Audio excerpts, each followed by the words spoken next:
This is Willie and the Poor Boys by Creedence Clearwater Revival. Let's talk records. Creedence Clearwater Revival began in 1959 as the Blue Velvets in El Cerrito, California. John Fogerty, Stu Cook, and Doug Clifford had been friends since junior high. They started their band with Fogerty on guitar, Cook on piano, and Clifford on drums. John's older brother, Tom Fogerty, later joined as singer and guitarist. The Blue Velvets signed to independent California jazz record label Fantasy Records in 1964. Fantasy's owner, however, made them change their name to the Golliwogs, named after a racist character on a 19th century children's book. Stu Cook switched from piano to bass, Tom became the lead guitarist, and John became the lead singer, guitarist, and main songwriter. It was all cut short in 1966 when Clifford and John were drafted into the U.S. Armed Forces. John joined the U.S. Army Reserve, and Clifford joined the Coast Guard Reserve.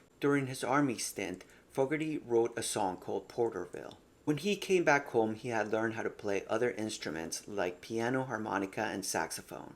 This time, when they all got back together, Fogerty became the leader of the band. To take more control, they decided that they wanted to change the name Golliwogs, which they always hated. In 1968, they became Creedence Clearwater Revival. The Creedence came from a friend Tom had called Creedence, except they changed it to Creedence as in Creed. Clearwater came from a reference on a commercial for Olympia beer. Revival meant the childhood friends and brother Tom getting all back together to continue their musical dreams after the long hiatus serving in the military. Porterville, the song Fogerty had written while serving in the Army Reserve, which had been released before still as the Golliwogs on Scorpio Records, a subsidiary of Fantasy Records, was the first single released in 1968, which was included on their self-titled debut album on Fantasy Records. The song didn't chart, but their next single, Susie Q, a cover of Del Hawkins' 1957 rockabilly classic, starts getting radio airplay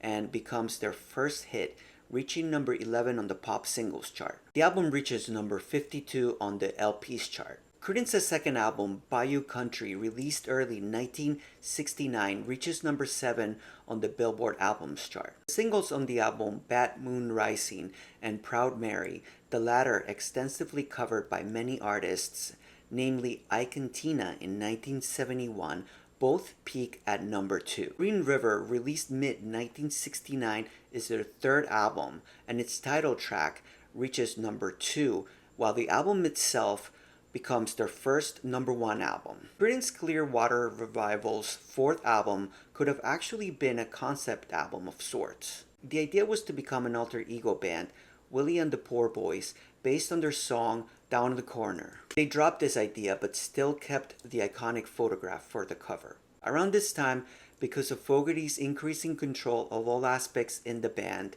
the relationship with the group began to deteriorate. As Fogerty continued being the driving force behind the music, the rest of the band disagreed with churning out so much music as often as they had, and also having 2 hit songs on the same single. Fogerty opposed this notion, arguing that they needed to keep releasing great music to stay in the charts. Willie and the Poor Boys by Creedence Clearwater Revival was released October 29, 1969 on Fantasy Records. It was their third album that same year. It reached number 3 on the US Albums chart. The album cover was shot by photographer Basul Parikh in Oakland, California, outside of Ducky Market, owned by Ruby Lee. Fortunate Son with Down in the Corner was the first and only single released November 2nd, 1969. Fortunate Son reached number 13 on the pop singles chart. It is a protest song about how commonly it is only the poor that go to war, and it became an anti-war